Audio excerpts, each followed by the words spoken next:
Welcome out to another episode of It's All Been Shrek'd Before. Your regular hosts are here. This is Steven. And Keith, down deep to a space of maybe 5. Jimmy-Jerome. I know that makes no sense to you, like every other one of Keith's opening jokes. Well, it would if the other things end up at the end of the other episodes, actually. It would if I didn't edit. We're here to talk the Next Generation episode, Rightful Heir. First impressions. It was wrongful. No, that's just one of the. No, it's. I was amused by several things were going on there. That's you always want to have.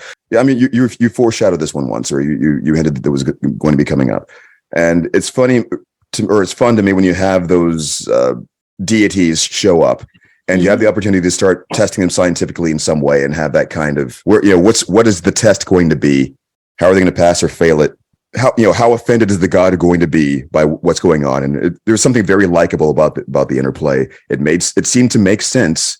You were following along. I felt like I was always along for the ride with Worf in this, and I think that's usually what you want when you're writing something like that, for people to ride along with that protagonist. And yeah.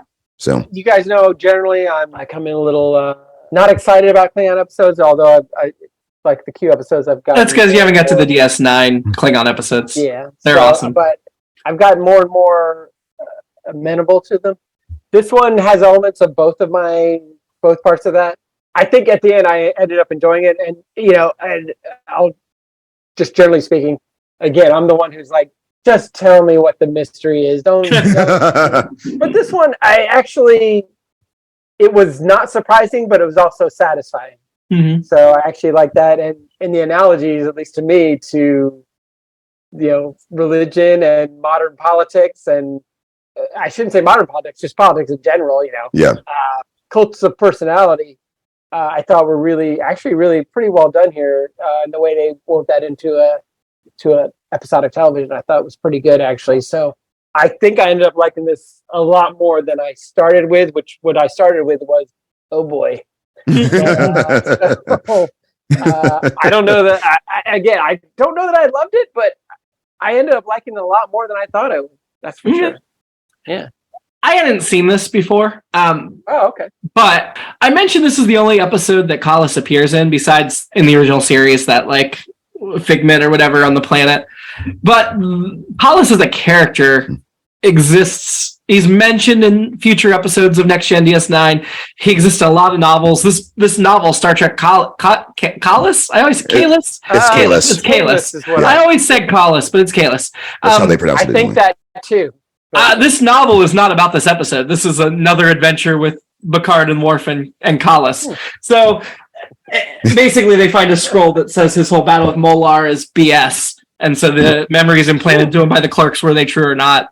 Because we don't know if the scroll's authentic or not. Right. So it kind of calls into question how... Anyway, it's a good novel. But I guess to me, the mystery for that wasn't there. I knew he was a clone. I knew what the monks had done from the start. I wasn't along for that ride, and I kind of wish I was, because I think that would have made the episode more enjoyable for me.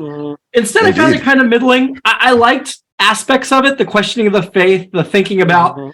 my alternate episode is what if Jesus returns, and they did that instead of Kahless, because I feel like it's kind of the same thing. Essentially, he's their Jesus come back to life. Yes, intentionally, yes. I believe that is Jimmy, we might have a newlywed game match here. My alternate episode is Jesus appears before...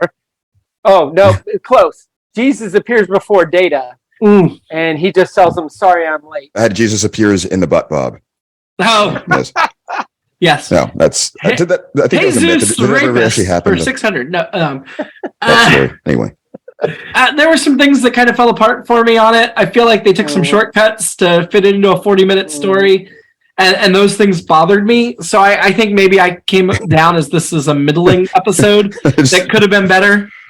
But I did appreciate that we will see Borth again in an episode of Star Trek Discovery. As you guys may know, the Captain Pike episode with the time crystals, this is the same planet. Okay. Borth. So we'll return to Borth in the past in a future Star Trek episode. That makes total sense. Yeah. So when we start the episode, the whole morning crew arrives on the turbolift at once. I had to stop and pause and rewind because I'm like, why is everybody showing up at once? And then why is Riker surprised Worf's not there? Because my first thought was, well, maybe they have a morning meeting off the bridge, which would make a lot of sense. And then they come together to the bridge. But Worf obviously would have been at the morning meeting had that thing existed. And Riker gets on the bridge and sits down, and then he's surprised to not see Worf. So there must not be a morning meeting. It must just be the greatest coincidence of all time that like 8 officers arrived at the turbolift at the exact same time to start their shift. I mean, that bothered me and took me out of it immediately. Jimmy, it could have been breakfast or something. It didn't have to be like a formal meeting. Okay, so Riker invited everyone to breakfast and Worf. Not invite the people gather in like the mess hall or something, and it's like okay, they end at the same time. We need to go to the meeting. So I see. Now you know what, Keith, you've fixed that problem for me because you're absolutely right. If they're all eating breakfast and Riker says, "Oh, it's 3 till," and he gets up, all the junior officers are going to get up with him, of course, and bust their plates. Yeah. And Worf wasn't required to be at breakfast. So okay, Keith, you fixed it. Thank you. Yay, number 1. This episode is in first place now. Sorry. No, it's not. That was one very minor thing that really wouldn't have affected my ranking of the episode. So Riker realizes Worf's not there. He's like, "Come on, guy!" I mean, he calls him, doesn't answer. So he's asked the computer where he is. Let's go get him. I was into all that, like, oh god, where is he? This is apparently the only Enterprise D door that's locked to quarters because he has to override. Well, he's a security chief. He would. Yeah, that too. I honestly thought it's probably just Worf who locks his doors because of his personality and his culture. That makes sense to me too. That wasn't a complaint.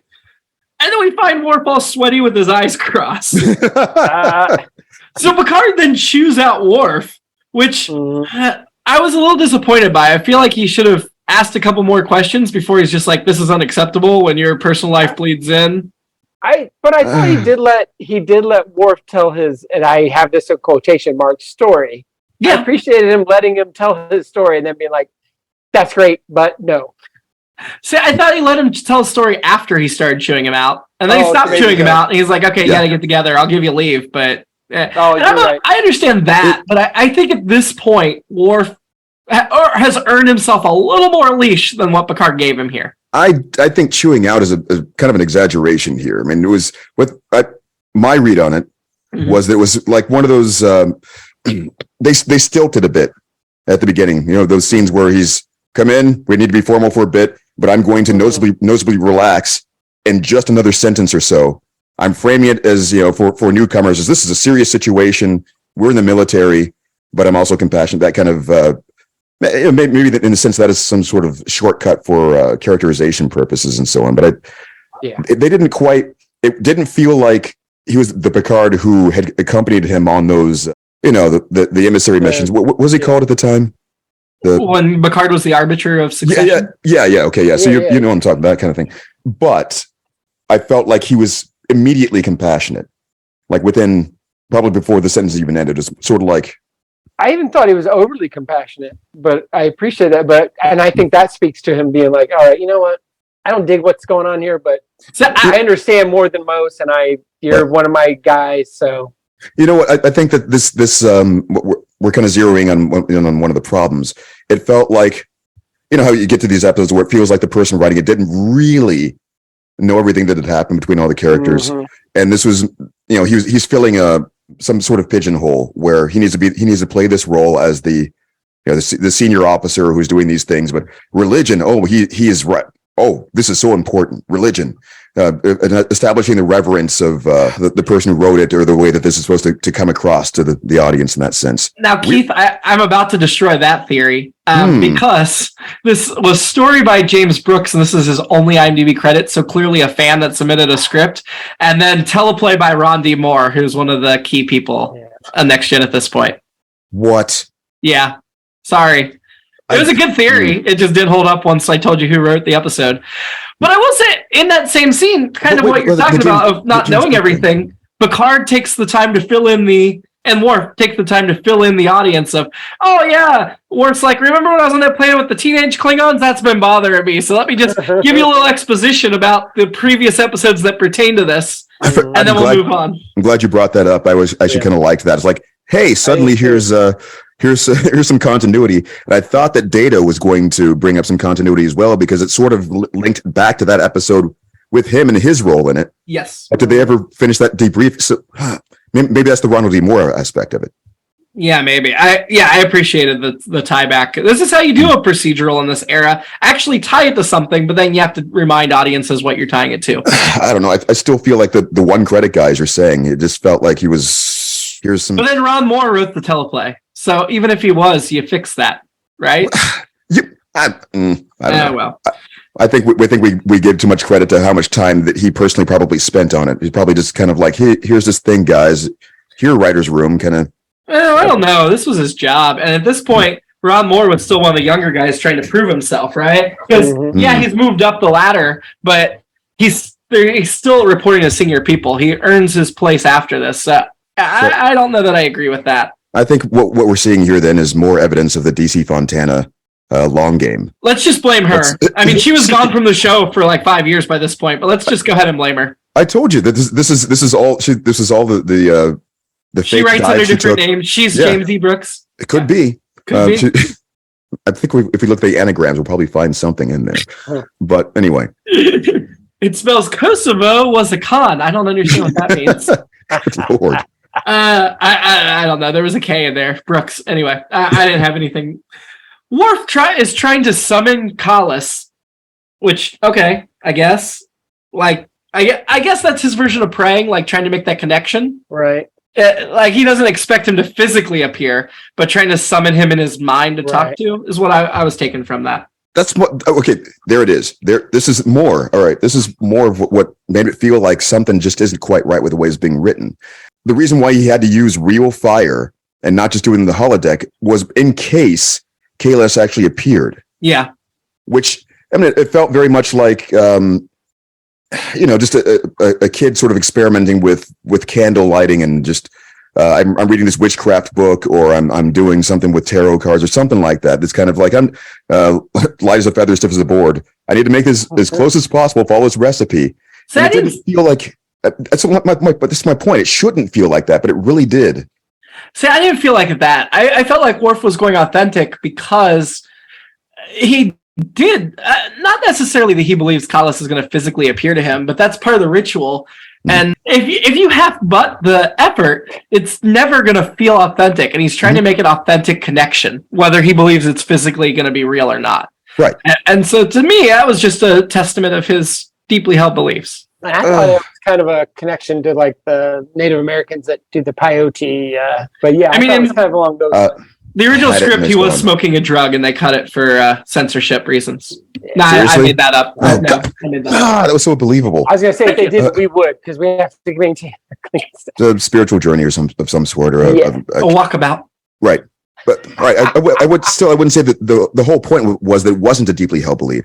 But I think you were right in that he was trying to reconnect to the feeling that he was having at the time that he was resting. This is the whole tie back to the kids on the other planet. I think that he had started to recapture some of that faith and started to understand the purpose of it, and was being thorough about. I mean, because that's part of the character that really emerged, especially by the end of it, which I really appreciated. Which we'll get to that.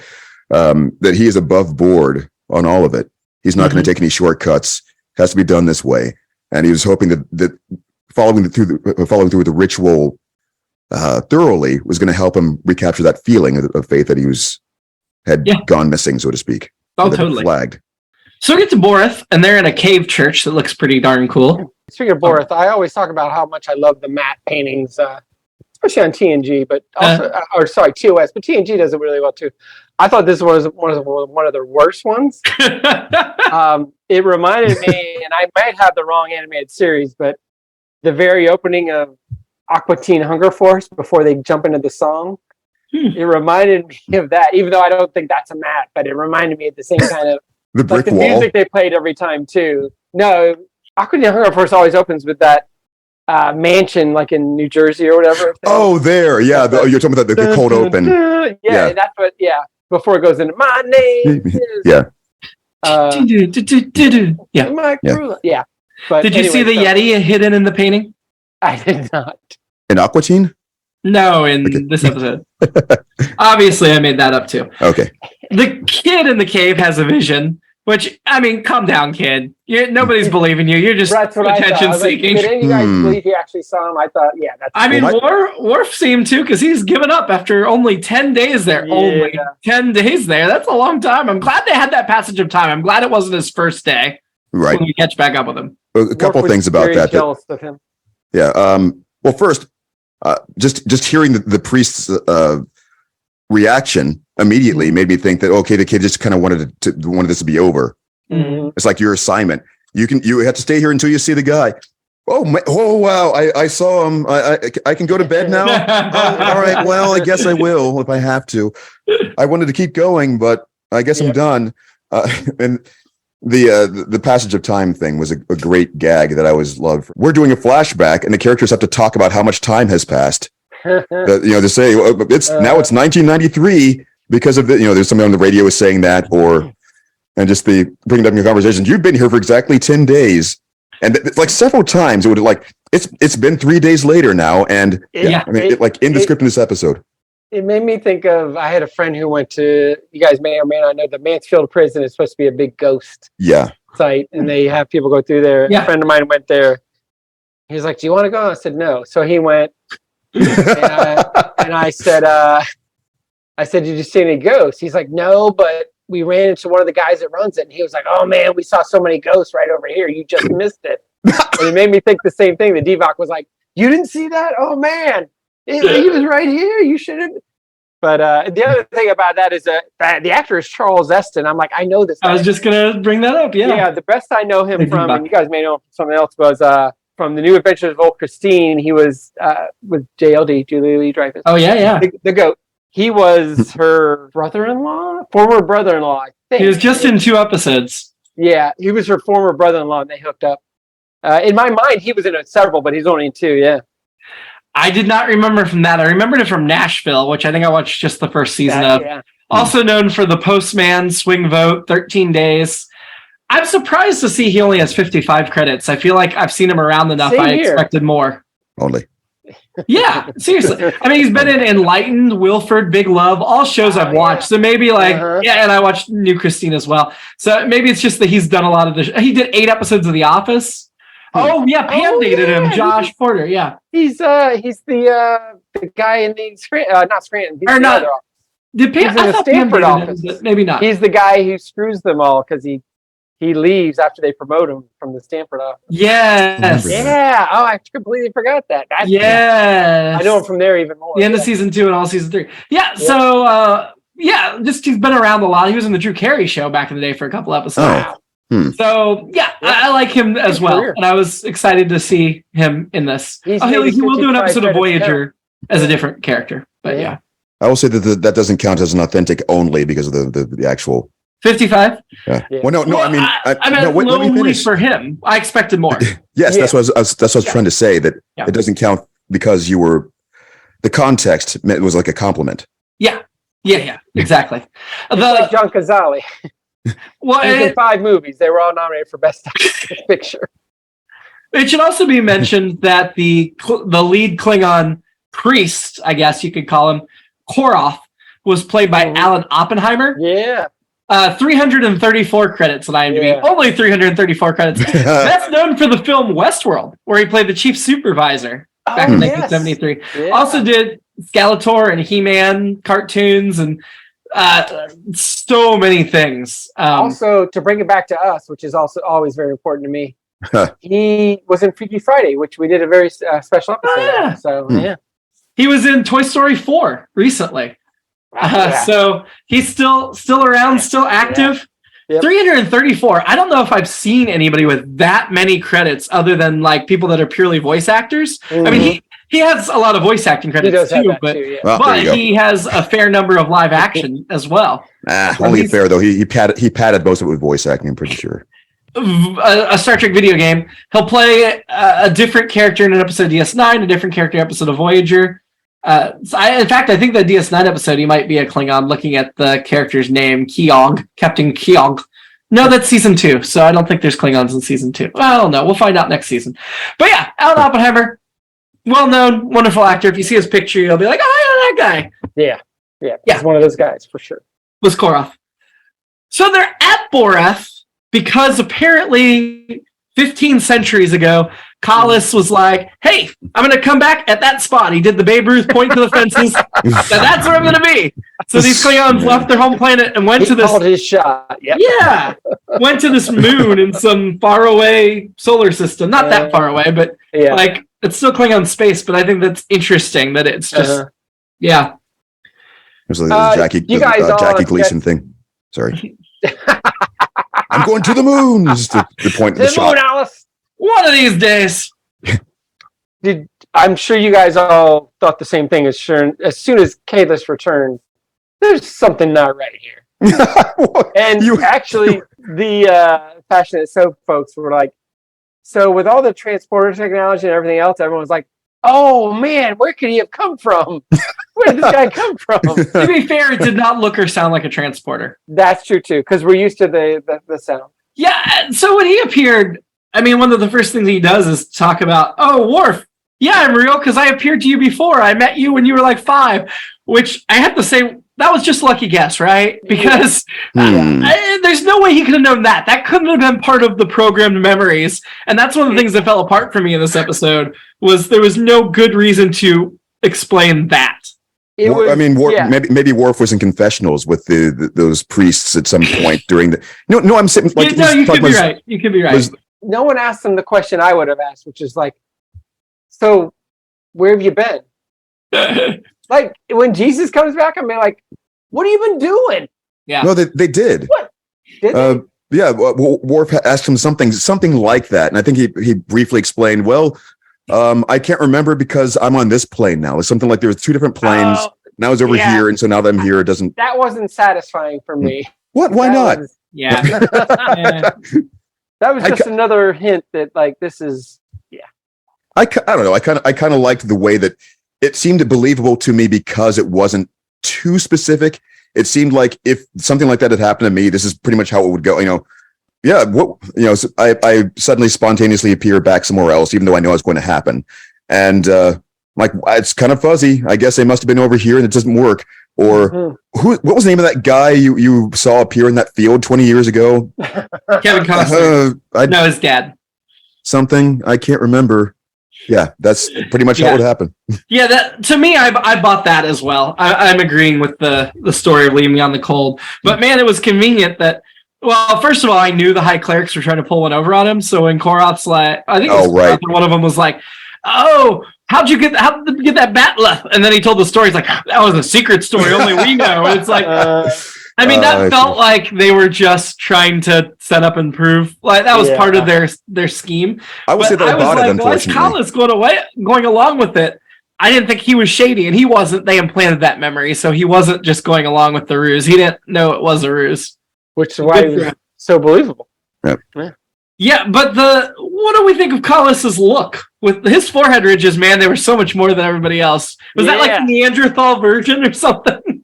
Well, we saw in where we would eventually see in Discovery the way it seemed like ridges, the way that they seemed like progenitors or ancestors of well, actually, I guess they wouldn't be that far ahead, would they? I mean, Pike existed there, so.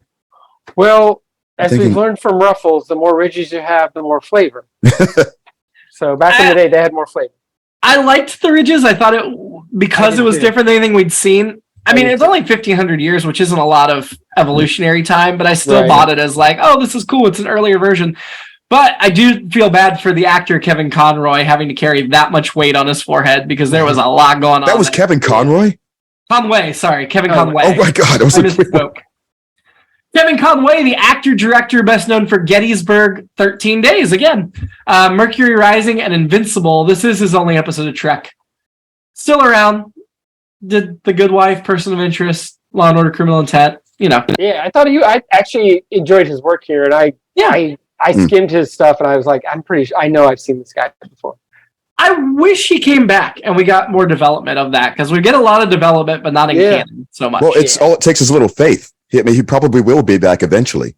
Discovery season, there'll be a second clone in Discovery season 5. Guys, 1,000 years since. I talk about the real Kalis. I like Worf and like Agent Mulder. I want to believe, but I did think it was interesting Worf doesn't bow down. And I did think Collis had a little bit too much knowledge of the modern day. Maybe the clerks inserted that as well. But when Worf's like, I've got this tool, and he's like, oh, you're scanning me. Okay, scan me. How does he know what a tricorder is? That makes no sense. And he already seems to know the whole political climate of the current Klingon Empire. So I guess they may have implanted some modern information in his head to be like, that's why I came back, because your world's screwed up right now. But I'll say one thing I liked about Kalis, and I may be jumping a little bit ahead here, but when he starts preaching about joy, because I've been preaching this for a long time, like all the Klingon stuff. It's like, that's why I enjoy the Juras sisters. And the episode where our boy Riker goes over to the Klingon vessel and Day of the Dove and Trouble with Tribbles, because there's some Klingons having fun. And otherwise, why are we doing this? So I really very much enjoyed him being like, come on, let's have some fun. What are we doing this for? That's true. The politics of the Klingons has gotten a little bit, I mean, I like it, but it's a little bit wearying. And I also wrote down, I love him getting back to the joy of being Klingon. And I do think that's what Worf's talking about when he's like, we're missing something. We need something from him. And that's where I started to really dig him and be like, I'm glad he sticks around, even if we don't see him on screen, because he's giving something back to the Klingon Empire and influencing. Well, like I said, while we may not see him again on screen, he definitely influences the Klingons we get to know in DS9, I think, because we get some of that joyful. Joy. Yeah, absolutely. They start talking about, well, how is it possible that he's here? And they go through some of the possibilities. And eventually we get to what he really is a clone, which, again, I was like, oh, that makes total sense. That's completely, it is logical. Well, Jimmy has a thought, but when they were like, well, what could this possibly be? Because we've ruled out everything that's possible. And as Spock said at least a couple times, when you eliminate the impossible, or when you eliminate the possible, that leaves only the impossible. So, but anyway, Jimmy, you got a thought for sure. Well, my thought is, while I buy the making a clone plot of it, they said they got it from some dried blood on a knife, which is also how they blood test him. And I don't know if DNA technology gets way better in the next 400 years, but there's no way we could pull DNA off of old blood on a knife in the modern age by any means. Like, it's too far decayed, right? I thought we could do that now, or at least we could fictionally, and like modern CSI kinds of plot lines. They get dried blood off of things and test it all the time. If it's recently dried blood, I mean, there's a reason we can only look at fossils for the dinosaurs, because I mean, this dried blood's over 1,000 years old, 1,500 years old. I think that's way beyond where they can actually test, but maybe I'm wrong. Maybe I just don't know the science. Well, I guess we haven't really had many examples of that either, have we? I don't know. I mean, like in real life, of them being able to find blood like that has been. You know what? I'm going to withdraw my complaint because I don't know the science well enough to actually have this debate. I wish I did. I wish I did. Well, same. I mean, I'm as I said, a lot of it could be fictionalized. So yeah. Well, even before we get to the blood test, though, they sent the Enterprise to transport him, not a Klingon ship, which confused me for a minute until we learned that Gowron sent them, because Gowron understands immediately, because like or hate Gowron, and I was glad to see Robert O'Reilly return as Gowron, he understands politics very well, and he understands immediately that the idea of Kalis is the threat. It does not really matter if Kalis is real or not. What only matters is the ideal of him and what he's doing. So I like that part, and that thinking ahead of, okay, I'm going to have this arbiter of succession do it, because it's somebody I can call upon that keeps it at a little bit of a distance. I also really liked Worf being like to his crewmates, I don't know if he's real or not. I haven't decided. Like, he doesn't want them to think he's crazy, was the way I took it. Like, I totally buy this, but I'm just going to hedge my bets in front of you because I don't want you to think that I buy it, because then you think I'm insane. Right. As any sane person would, which proves that they must be sane, right? So I found one thing about the limits of survival of DNA and bloodstains. It sounds like it's still a ongoing field, just like everything else. Right. Sure. They think 2 months for sure, maybe 2 to 3 months, you've still got some really good stuff. But it sounds like they're not completely sure. But they do think at some point within a year, it starts to dissipate. Okay. So this is Robert Riley's last appearance as Gowron in this series. His fourth, He had also played a character named Scarface in season 2, but he will be coming back on DS9 as Gowron for 8 episodes. So we will get, 7 episodes. He plays a different character in another DS9, but we'll basically get twice as much Gowron in DS9 as we got in Next Gen. Honestly, I'm really excited for the rest of his story arc. I feel like he's got a really good story arc between DS9 and Next Gen. I've enjoyed him so far. Yeah, me too. Yeah, He's I like him. yes and no. Yes and no. Okay. Because he's got major failings, right? He's a conniving course. politician. No, of course. I like the portrayal of him, like the way the actor comes. Absolutely. He's charming in a way he would need to be to rise to the rank he's in, but he is calculating on everything. He's not honorable. He's a politician. And I do think that is something DS9 is going to bring back around to bite him in the butt a bit, but not to get ahead of myself. Because if someone happened to have watched those episodes, yes, that might have been. Yeah. So I'm not going to tell. Yeah, I'm certainly not going to give you any more than that. But I appreciate that. On Next Gen, I felt like we're only going to see the charming parts of him, and we know the other stuff's there because they show it enough, but they don't get into it. And DS9's a little better with complex characters and actually digs into that a little more, I think. Anyway. Hollis says Worf is the one that summoned him, which, again, I felt like that was the priests manipulating him, but Collis doesn't seem to know what the priest did, so maybe it's Collis. Maybe Collis is a bit of a politician himself and has that instinct of, I got to get this guy on my side. No, I think he probably did believe it, and I think that was also the priest's idea. I think they confirmed that to some extent, or at least through speculation, because, Gowron certainly came right out and said that as well, that they realize this way that you have. Yeah. That's why they picked you.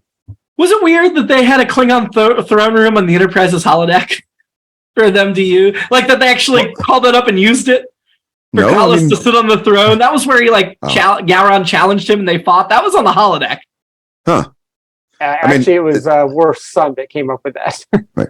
No, they've shown us things like that before in the holodeck, I would imagine. Yes. But it looked so much like the room on Boreth. It's like, really? You're just going to recreate the room he was in for this brief trip? You're not just going to hang out in the conference room or something? I don't understand your objection here, though. It just felt really weird to me. So I guess the equivalent would be, hey, we got to transport this dignitary. We've got this bus that we're going to transport him in because we got to drive him across the country, right? Somebody important. And instead of just putting him in the RV the way anybody else would ride, we've tricked out the back of this RV to match his living room at home. That also we're recreating it at the place where he's going, so he's always in his comfortable surroundings. I still don't get that's not this, but it's just a holodeck, though. I mean, you could just do anything, right? I mean, I know, but why not just meet in any other room? Why do you need to create a holographic representation of a throne room for him to hold court in? Not funny, but it was kind of surprising to me at this point in the episode that Collis lost that fight to Gowron. Yeah. Muscle memory obviously matters, and he didn't have it. Right. Yeah, I think it was another clue that he's not who he claims to be. As it turns out, who he thinks he is. Yes. Although he is, but he is. I like that, though. Then Worf threatens the priest, tell me what's going on right now, or else, essentially. And they're like, sure, we'll tell you. He's a clone. Help us out. The priest here, Korath, is definitely a politician as well. He doesn't like Gowron, so he's going to usurp his leadership is the plan, right? Yeah. So it's another political episode, couched in religion.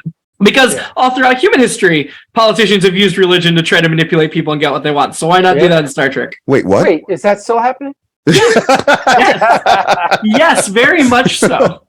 I guess maybe in the Middle East. I don't get it. What would they get out of doing such a thing? Power. But wouldn't that be dangerous? Wouldn't God punish them in some way? I don't know. I don't think anyone would risk that. They'll follow Jesus' teaching, and everything will be good. Yeah, nobody that leads religions actually believes in God. I'm sorry, they don't. But they say they do. They hold Bibles and stuff. I know. That's impossible. I know. I would be shocked if more than 2 popes in history actually believed in God. Shocked. Genuinely floored. Like actual popes? I'll give you 2, maybe 3, because it's been a century or a millennia. But I really thought you were going to name the 2 that you Innocence the Seventh and John Paul the First. Almost a match again. Almost. Right, no, I just threw a wrench into you. All right, I pulled those names out of my butt. I don't even know who John Paul the First was or when he was. Right. The focus of my sarcasm, though, is I'm thinking more about like contemporary American politicians or any of them, really. But as far as popes, though, I would think that you would have like a higher degree of belief in like at least for a pope raised within the system. I don't think so. I don't think anybody that goes to that level of power genuinely is a true believer, or else they wouldn't be trying to achieve that level of power. I don't know. Interesting. If you're actually living by the teachings of Jesus, you're going to try to be poor and humble. You're not going to try to lead the church. Otherwise, you're not really reading the teachings of Jesus very well or taking them to heart. Anyway, like most of the Christians I know actually don't follow the teachings of Jesus. They hate gay people and stuff, and he wouldn't have done that. Or they'll criticize women that dress in lingerie online, which was Jesus was like friends with all the loose women, right? He hung out with them. It's certainly they've probably been raised on a perverted ideal of what it is, but I'm saying that they could also have a certain kind of piety that comes along with it, to think that they are the ones who are pure enough to lead, and therefore it's their duty to do it. You could be right. There's a certain amount of have those beliefs, but I'm not saying people can bend over backwards to justify crap to themselves. Exactly. I'm not saying they're right, but this is how someone could get in that mindset and believe that they are both following the religion to the detail of the law or whatever, but also feel like they believe that they should be.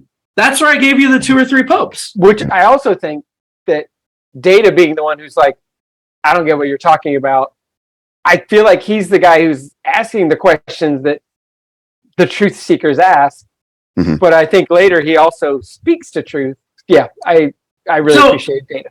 My note about Data there, as we get to the end here, is early on he says he doesn't know anything about faith or have anything of faith, and that's why he's talking to Worf, because he wants him to give the example. And then he tells Worf a story about, I just chose to believe that I'm more than an android. Well, how'd you know? Well, I just had faith. So Data contradicts himself in that episode, which I guess makes him a little more human. But also, given Data who he is, I didn't buy it. I thought that was poor writing. I didn't like that. Of Data from the beginning to the end of the episode. And I also thought it was an instance of, because it's not a perfect analogy. Data says, well, I took a leap of faith and thought I'm going to be this other person. And Worf's like, oh, you're right. I have to do this. It's like, no, that's not, I don't think, he was telling you a story. It's not, it wasn't, here, I'm trying to tell you what to do. He was telling you a story. But all right. I think that just having watched it a little bit more recently, there's a few nuances are getting lost in this. What Data said, as Stephen was pointing out, was he took a leap of faith. The question was, how did you decide? How did you know that you could do that?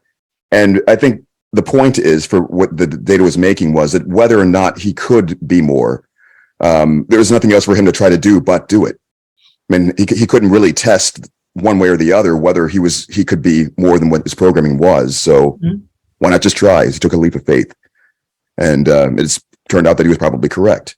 Worf, in this sense, needed to take a leap of faith in believing that he could find a solution. Yeah, it was more about. You think that maybe it's going to come down to like a dichotomy between should he believe that Kailash is real or not, but it turned out to be it is his faith in what Kailash could do, or the what the imagery could do, so he could actually find a solution that would utilize that and the truth, being above board, which I was floored by it, honestly. Which brings us to that climax. Does Data really know what a leap of faith is? Or is he just saying what he thinks that's a good point too, because it's like, I think it's like a turn of phrase in a sense that he's probably applying to the situation. I think it's also a movie with Steve Martin, Deborah Winger, which I've never seen the whole thing, but I think it's probably pretty good. Keith brought us to the climax that Worf is basically we're coming back to the beginning. Clean rating. Keith brought Worf to the climax. The completion of the project that he was working on. Kahless is needed because the Klingons need moral leadership right now. Words are more important than the man. So let's just embrace it. But I also liked Worf's approach, again, like kind of what Keith said, tell the whole truth. Don't give them the half truth. Tell them it's a clone. Tell them, these things, because that's not I guess I think more Klingons will trust him if you're upfront with about it than try to cover up. Any cover-up's going to come out eventually, right? Mm-hmm. So I think worst approach is the only approach you can take. It may make him hard to accept at first, but also Gowron supporting him, which Worf Strong's arms Gowron into doing, really, I mean, saying, my brother and I are going to fight you in another civil war if you don't do this. But having Gowron's support makes the people more accepting, I think. So the whole solution is very neat and tidy, probably a little too neat and tidy for my taste, of Worf being like, I've got the solution and I'm going to blackmail the leader of the Klingon people into doing it. And then the clone's like, sure, I'll go along with it. So essentially, Kallus becomes the spiritual leader of the Klingon people, the Emperor, as we'll hear again in the future. And Gowron remains the political leader, the Chancellor. Kind of like Game of Thrones, Gowron's still in the Red Keep. He's the king, but Kallus is now running the big giant temple and as the high priest, essentially. I can't remember who tells him, oh, you've accomplished this great. Oh, no, it's Kallus. What's wrong? You should be proud of what you've accomplished. I'm not sure what he accomplished. I know you just kind of Worf talked accomplished? about it. Yeah. He right there. I thought he installed Kallus and gave the Klingons a path forward. Yeah. But I guess I'm not making that leap of faith because I don't think it's necessarily a good thing. But I think that's kind of where this episode comes from, is they feel like it's the right thing, but there's all these lies and deception behind it. And is it really a good thing to believe in this thing coming back? But they're not going to lie and deceive. Worf said they're going to tell them the whole story. They're going to tell them the truth. Okay, so maybe, there was lies and deceit in what the priest was trying to do, but the priest didn't get what he wanted. Worf found the way that satisfied neither Gowron nor Koroth. He found the middle ground. Right. I think I see what Steve might be saying too, because I did feel something like that briefly, where it was like, I think this goes back to what I was saying before about the way this episode is sort of pitched, and kind of the message seemed to be going forward that having organized religion was still a good thing, which I don't think that all of us would necessarily agree. I think it's a great thing. I said I think it's a great thing. Even though I'm atheist and hate all religions, no, I don't think it's a great thing. Yeah, I do think the Klingons need it, though. But yes, I will say that like the demonstration during that scene where Worf is starting to come around, they pitched it in such a way, or they framed it in such a way where the teachings were actually peaceful, useful, something more level-headed than what was being. And I think that let's take Christianity for example, because that's clearly what they were pointing at. I think that yes, if Christians really did follow what are the good parts, the peaceful parts of what's being taught there, then yes, that would be a positive thing. But I don't think Kallus is peaceful, but he's joy and honor. Joy and honor. Yes, honor. Yes, that's honor is the big thing. Yes, actual honor. And I that's part of why I like that Kallus novel I was talking about, my Michael Gene Friedman, is, they're like, well, what if Kallus wasn't as honorable as the stories have said he is? Because he was a man too. And I don't think it's real. This episode presents as, no, he actually was the epitome of honor and everything. But realistically, of course he wasn't. Right? Of course he wasn't. They're going to hold him up as it, but he was a person. So he's always going to have failings. Saying that you're holding up Jesus as the perfect son of God. If you were alive 2,000 years ago and you knew Jesus, he wasn't like that. He was a person, right? There's no way he lives up to the stories. If he had to live in an era of Twitter, could he have handled it? But he had his version of Twitter back in the day, I'm sure, whatever it was. But Jimmy, they've already gone into that. It's the whole, like the Passion of Christ movie, and some other. I saw it. Yeah, I saw that movie. I think Kallus maybe says what I'm thinking in a way, because he's like, one of his last things he says is, what does it really matter if he returns? What's important is that we follow his teachings, which I think is what a lot of us non-believers actually say, is like, what you guys say Jesus said, and maybe he said it, that's cool stuff. That's not what you're doing. Right. What he said was cool. What you're doing is not. And that's what John Lennon said too. I do think it's funny that most of the atheists I know are more Christian than the Christians. Right. That was It's like that Rob Zombie song. More Christian than Christian. No, wait. More human than human. That's what I'm thinking of. Yeah. No, I love that. Spoiler alert, if you voted for Donald Trump, you're not a Christian. You're not. You're not. But none of those people are listening to this show anymore, so it doesn't matter. Well, they won't be now. No. No, they were. I'm sure there were no, there were hundreds of them. They're still like right up to this second. They were like, well, maybe we should keep. No, oh, he only said it.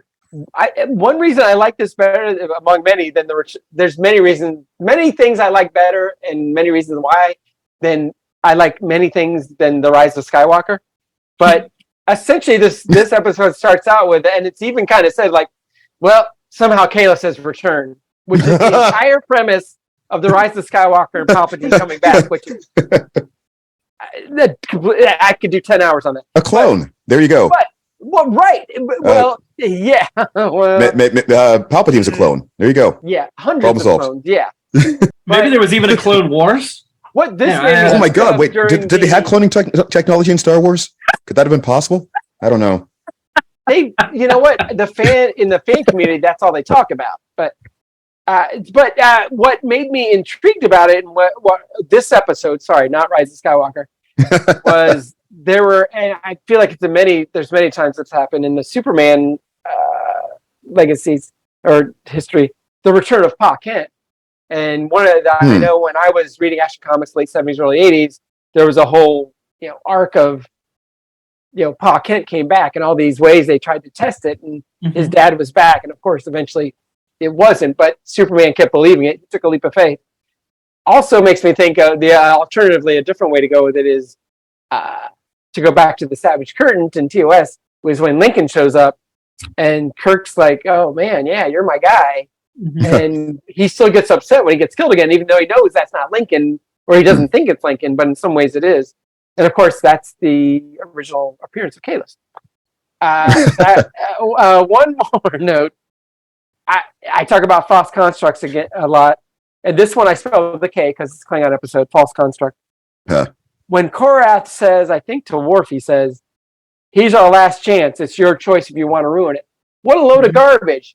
How could he possibly be the last? There's no way to know he's the last chance. He is completely setting up a false construct, and then Worf eats it and spits it back out. So I guess that's my problem that's not my problem with the episode. That's my problem with what happened. That's not. I don't think that's the problem with the episode. Korath created a false construct. I don't think the episode created a false construct. Nice, yeah. And that goes back to the point. What did he actually accomplish? Yeah.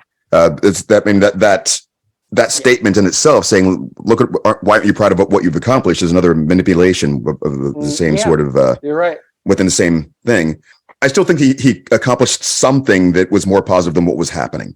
Whether or not that would actually be the ideal, or maybe they could have found a better solution eventually. But so are we saying Gowron's just not a uniter? He's not a uniter. Okay, he's been ruled over civil war and stuff. It's been, but that's the Klingon way, though, right? Not civil war. No, they want to conquer others. They don't want to fight amongst themselves. Right. What they want to. Oh, I'm thinking of the Romulans. Never mind. Romulans. Their thing is to fight that, but I thought Klingons were too, but maybe not. Well, they're not supposed to be, but Klingons are supposed to have honorable battles. Yeah, this was directed by one of our regulars, Winrich Colby. And my last thing is fashion. It's the last thing you care about. Did you? I mean, we already talked about Hollis's look in general, his forehead ridges. But what about the robes? All the priests, all the followers, Hollis's fancy white fur robe. What did you think of all the robes? Did Kalis show up naked, or did he actually have the robes? No, on? he had the white. He the same thing that was in the painting. And Interesting. Fashion so went on about the robes. Yeah. They liked them a lot. Yeah, I did too. I thought they created a very good aesthetic for this episode. A little too Bible-y for me, but I'm kidding, of course. They left the sandals at home. What else do you want? Who was your annoyance this week? Mine's Korath, not just because of his false construct, but all his manipulation and everything. But I love Alan Oppenheimer. Don't like Korath. I mean, I'm gonna go with Divok, because I thought he was just playing up. Oh, that's a good choice too. He was an annoying young Klingon. What a jerk! Which one was Divok? What was he doing? He was the young one that had the visions early in the episode. I'm going to go with that. Keith, who was your annoyance and suspicions 2 weeks ago? Oh man, probably the Klingon scientist. Interestingly enough, really. Yeah, that confrontation with Beverly. When she shoves her. About that whole just complete. I don't know. It didn't seem very. Beverly was Fine. my annoyance, and I can Data understand that. was Stevens. So, who are we having a drink with this week? Kalis the clone. Even if he's a Obviously. clone, I gotta. Obviously. Yeah. I mean, he dropped some wisdom there at the end. There. True. Who else? Yeah, who else are you gonna? Yeah, obviously you're gonna have a drink with Cop. Not Kalis. Devok. No. Keith and Suspicions, who are you having a drink with? Probably the late Ferengi scientist, I guess, before he got killed. Yeah. Yeah. How did you feel like the laugh line at the end of that episode of Suspicions? With I don't even remember. I don't play tennis. Oh. I think my theory was Picard's the one that sent her to talk to Crusher. And I liked it as a way to help her, as the way to help Crusher out. Yeah, I liked the line, but I also feel like tennis elbow should be cured by then. Even if bursitis isn't, tennis elbow should. It probably was, but how would Beverly have known that? She doesn't study medicine. She studies. Oh my God. I don't know, space stuff with Sun Corneas. I thought Head of Starfleet Medical. When she was like, "I can't fix your tennis elbow. Why not? I'm no longer the doctor on this ship, so I don't know anything about it." Oh, that was so great. Oh my God, I forgot how funny this is. Oh, stupid. So stupid. I loved it. Yeah, somebody did say, I guess Whoopi usually was a last minute thing to work her into an episode. So one theory I read online was that that episode, they added the framework story after the fact to work Whoopi in when the rest of the episode was already done being filmed. I don't know if that's true or not, but that was a theory. I'll add one more thing from our friends at Passionate. So they started their review of this episode with, if a Klingon episode doesn't have a boob window, is it really a Klingon episode? Which yes. I mean, not as good a one, but yes. Right, yes. Let's say, was it better or worse than Face of the Enemy, where Troy became a Romulan? Ooh, that's a good, Jimmy, good job. That's a good place to start. You know what? I think this is a better episode, but I would watch the other one before. So that's a very good way of putting it, actually. I've said obviously I love Romulans, but that one is just so insane that I would probably watch that. But I think this is a better episode. Okay, let's go up from there. Above that is Frame of Mind. I think that's kind of similar in a way. I think this one's better than that. I do too. I'm not disagreeing so far, so we're good. Above that, Quality of Life, I'm going to go below. I think that's a good stopping point. Probably. Just maybe like some of that's let's go below. I would have gone above, but I think we've really hit where we're. I think I'm with you on that. What's the next episode up? Yeah. Next episode up is Birthright Part 1, where Worf goes and stays with the young Klingons. Oh, that's kind of funny.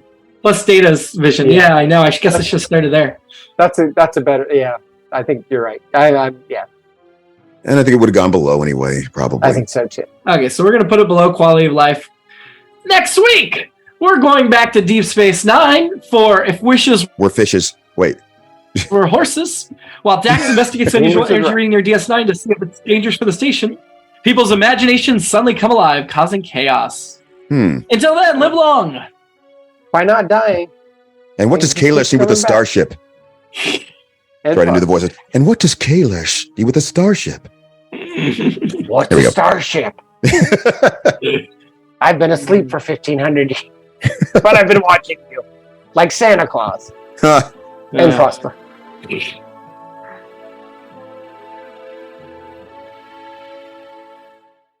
It's All Been Done presents Who's Got the Time?